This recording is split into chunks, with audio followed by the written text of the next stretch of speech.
everybody!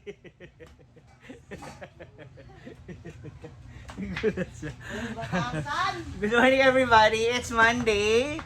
So dahil Monday, pasokan na ulit ng mga students and open na ulit tayo ang ating Momshi store. And for today's food, no, malaki na Kuya Maverick and Ate Melissa, yun na nga, no, is magkakaroon tayo ng pansit palabok. Yeah, para sa ating mga teachers and students. Ayan, maraming salamat ulit sa suporta ninyo. Actually, supposed to be last week pa to, kaya lang masyadong naging busy, kaya hindi po natin naasikaso. No, but then again, okay na rin. Ayun na, mag-start na yung klase. Ay, yung ano nila, flag ceremony.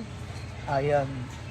So mamaya, magluluto tayo ng pansit palabok. Actually, bihira to dito, no? Bihira siya maluto. Pero nakain naman kayo nun, di ba? For sure. Sa pang inasalo. No, diba? Na-promote pa. So, gagawa tayo ng sarili nating version. And originally, itong kung paano siya iluto, ay itinuro din, yung mga ingredients itinuro din ni Kuya Maverick sa atin. So, later, abangan ninyo yung aming pagpapagawa, kung paano namin siya gagawin. And of course, yung ating pa-freebies sa ating mga teachers and students. God bless everyone! Don't skip the ads. Stay tuned lang for more videos.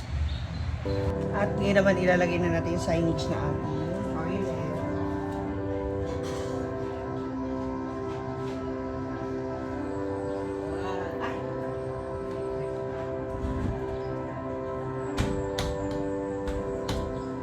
Oh, diba? Thank you, Ma'am Cora! Maglalagay tayo ng ating mga soft drinks.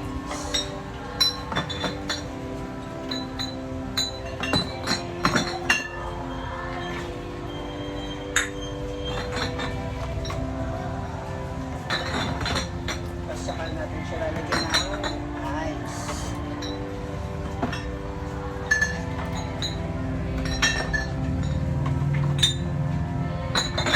Para masulit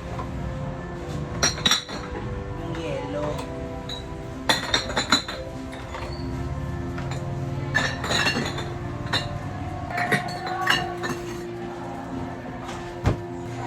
Eto na mga moms, yung ating palabok. So, binabad ko muna yung pinakapansit niya. Tapos mamaya ko na siya pakukuluan. So, para mas mabilis na siyang maluluto.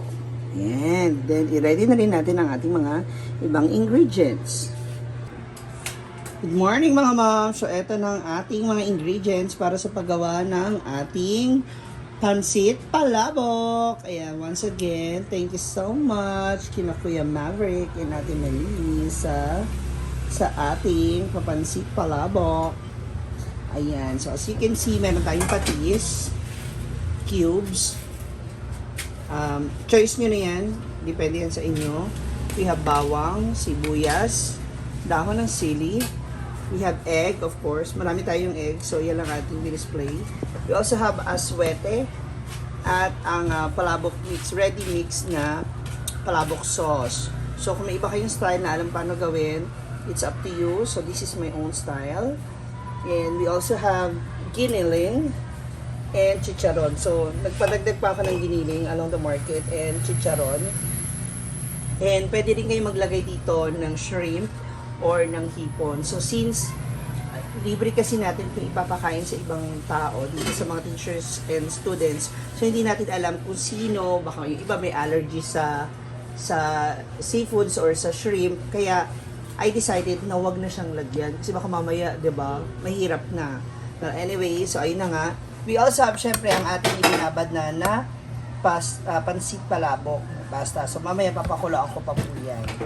Ayan. So kung meron pa kayong ibang pwedeng idagdag, yung pampalasa, syempre andyan yung paminta, andyan din yung syempre mantika, at saka higit sa lahat sandok, panluto. Okay, simulan na natin. Okay, simulan na po natin ang pagluluto. At syempre, una sa lahat, ang pinaka-importante, wag po natin kalilimutan na kapag tayo magluluto ay kailangan buksan ng kalan. Oo, kasi hindi ho yan maluluto kung hindi naka-on. Okay na to, mainit na. Painitin muna natin na ating kawali kasabay ng aking ulo. Char! Uminit ang ulo. So, dapat kapag nagluluto ka raw, it's either inspired ka, in love ka, you're in a good vibes, happy, para na sa ganon. Magre-reflect yung food, magre-reflect yung food dun sa emosyon nung nagluluto. Ayan. At dahil mainit na ang ating kawali, lagyan na natin siya ng mantika. Para bongga at malasa. So, syempre, sisimulan na natin ilagay ang bawang at sibuyas. Ayan na, ilalagay na natin ang ating bawang at sibuyas. So, tayo ngayon, may mga pa-plate-plate. O, diba? Pero totoo, wala namang ganyan-ganyan. So, unahin na natin yung bawang. Ayan. So, mid-fire lang po tayo ha, o katamtaman lang yung apoy para hindi po agad masunog ang ating mga nilalagay sa kawali, especially kung mainit na po siya. And guys, please don't forget to follow and subscribe Maverick Melissa Ver sa kanilang YouTube channel. Ayan, ang aming mga butihing sponsors and followers din at the same time na nagsishare na kanilang mga blessings to others. Ayan. After that, isunod na rin po natin ang sibuyas. Ang bango. Kakagutom siya. Bawang sibuyas pa lang yan, ha? Oh, masarap na. Tapos siya, pwede mo nang ilagay ang iyong giniling. Siya nga pala mga moms, yung aking giniling ay binoil ko na para mas madali po siyang maluto. Ayan. So, kailangan lang natin siya igisa ng bonggang-bongga hanggang sa a little bit of brown siya. Ayan. So, iwan lang po natin siya. And, maya pwede na natin siyang sundan ng ibang recados. At para mas manuot yung ating lasa, ayan, you can add some patis. Depende po yan sa panglasa ninyo. Or pwede ring asin, pero ako kasi mas prefer ko talaga patis para mas lasang-lasa. And, syempre, andyan na rin ang powdered na paminta. Para makuha lahat. Sayang yun. Haluin lang natin sila ng haluin. Right after nitong mag-isa, pwede mo na rin ilagay yung shrimp mo o kaya yung iyong pusit if ever. Gusto mo siyang lagyan. Pero yun nga, gaya ng sabi ko, mabuti na yung safe tayo. Then after this, pwede ko nang ilagay ang ating susunod na ingredients. Ito na ang ating water. Ayan. Pwede na tayo maglagay ng ating water. Sarap. Then, hintay lang natin siyang kumulo na kaunti bago natin isunod ang susunod na ingredients. At ngayon naman, pwede na natin ilagay ang ating cubes. Hanggang sa malusaw at maglasa. Kasabay niyan, pwede mo na rin ilagay, isunod ang ating aswete. So, sunubukan ko ang pakulay. Ayan. Hanggang sa magkulay siya. Then, pakuliin muna natin siya ng pakuliin bago natin ilagay ang ready mix natin na flavored ng palabok. Ngayon, ilagay na natin ang ating ready mix powder. Pwedeng lusawin or pwedeng idirekta na siya dyan sa inyong tubig. Ayan, para mas masarap. Sarap! Pwede na rin natin isunod ang ating chicharon. So, nagtira tayo ng ibang chicharon para mamaya toppings natin sa ibabaw. Ayan. More chicharon, more fun. Ooh!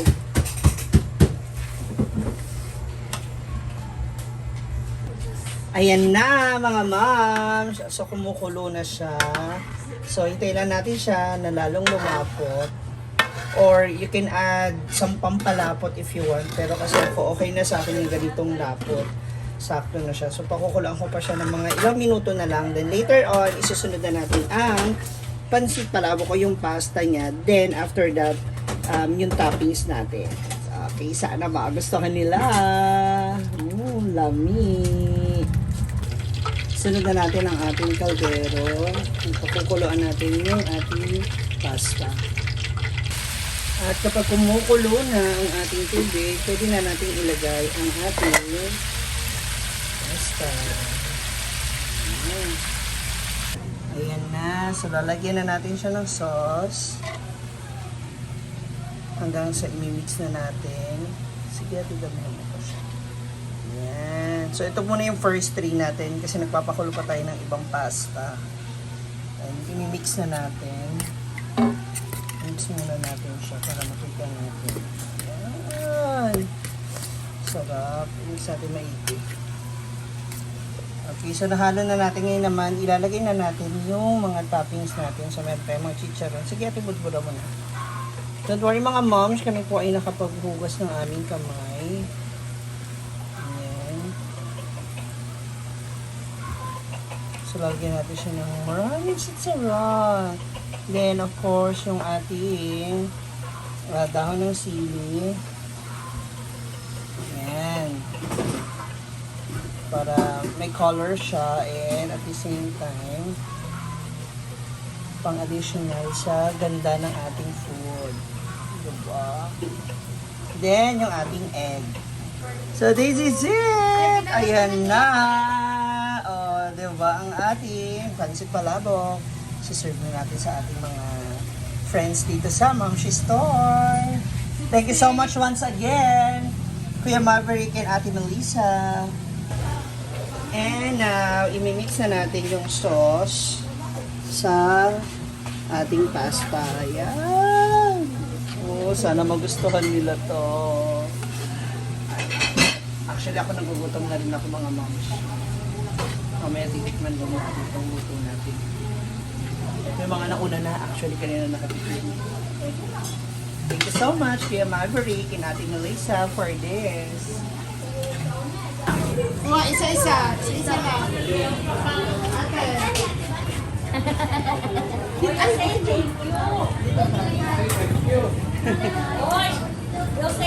Salamat. Welcome. O, magpakabusog.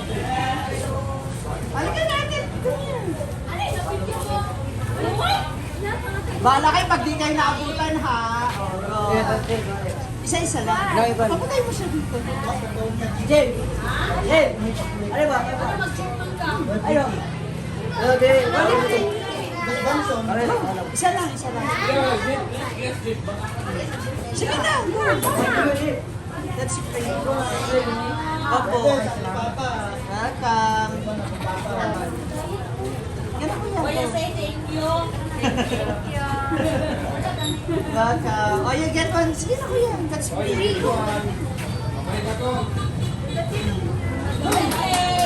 na-free ko sa ko. Welcome. Asa na pala yung dalawa? Ay, sila ano? Oh, yung anak mo at si ano ba? Clifford. Tulong sila. Oh, go na, get na. Kasi na maabutan, ha? Oh, that's all.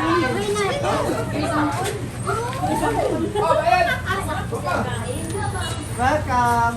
Go. Oo. Go. Welcome. Thank you. Nahihiya po sila. Oo nga, libre. Thank you. Ay, wow.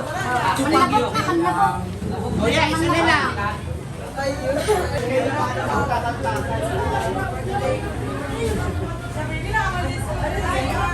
Ayaw nga. Urot na. Kanina ko bakit ito tinatawag yun? Diba?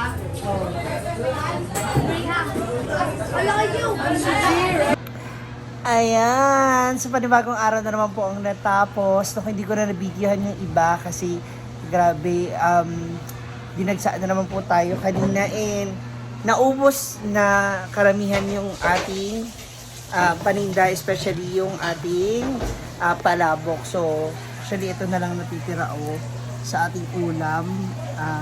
Ginataang kalabasa at sitaw. Siguro, isang order na lang yun. May 2 hotdog, 2 egg, at saka isang order ng Bicol Express. So, yan na lang. Naubos na lahat. And maganda naman ang feedback mula sa ating pansit palabok. Ay, nakakatuwa. And hindi ko na nilagyan pala ng shrimp, no? Sa kadahilanan po na baka meron po sa ating mga titikim na merong allergy sa shrimp. So, mabuti na yung safe tayo. Hindi na lang po namin nilagyan ng shrimp. So, kasi noong nakarami nagtatanong kung yung gata ba namin ay may kasamang hipon o yung iba namin niluluto ay may kasamang hipon. So, mabuti na po yung safe tayo dun sa ating nilutong pagkain. Ayan. And maraming nagkagusto. Kaya naman, maraming salamat to Kuya Maverick and Ate Melissa. Ayan, Maverick Melissa and Melissa Vlog. Melissa Bear, doon sa kanila pong YouTube account. So, ayan po yung link. So, please do follow them also. No, supportahan din po natin sila sa kanilang mga ginagawa. Sa mga kababayan natin na OFW, yung mga Pilipino na nakatira na sa abroad at doon na nag-work. Let's support them, no? Sana masuportahan din natin sila sa kanilang mga ginagawa. Sa lahat ng mga baguhan at mga maliliit na content creators, support po natin sila. Then again, maraming salamat po sa inyong pinaabot na blessings para sa ating mga customers dito, sa ating mga students and teachers dito po sa Mamshi Store. Ayan, ano pa ba? So hopefully, sa mga gustong magpaabot pa, hindi naman ako nag-endorse, no? It's just, maraming gustong magpaabot, maraming gustong magbigay. So, with that, maraming salamat po. Sobra. Na-appreciate po namin yan. And sa mga suki namin, maraming salamat din po. So, halos everyday is nauubos yung ating mga paninda. Thank you. Kasi yung mga natitirang ibang ulam, kami na rin po yung kumakain yan. So, kung may mga ilan na lang din naman na po tayo, kami na rin umuulam nun. So, meron pa rin naman natitirang income wala sa amin. So, pamamalengke time na, mag-aalas 3 na. So, para na sa gano'n, maaga rin ako makawi at makapagpahinga muna. Okay? Again, maraming salamat po sa inyo lahat sa panonood. Ayan, this is Ma'am G. Comment down below if you have any suggestions. Doon po sa pamamaraan na pagluluto ko ng palabok, that was my very own style. No? Kina Kuya Maverick, Ate Melissa, maraming salamat po ulit. And may God continue to bless you all the way and get well very soon. Okay, God bless everyone. Thank you so much. This is Ma'am G. Bye-bye.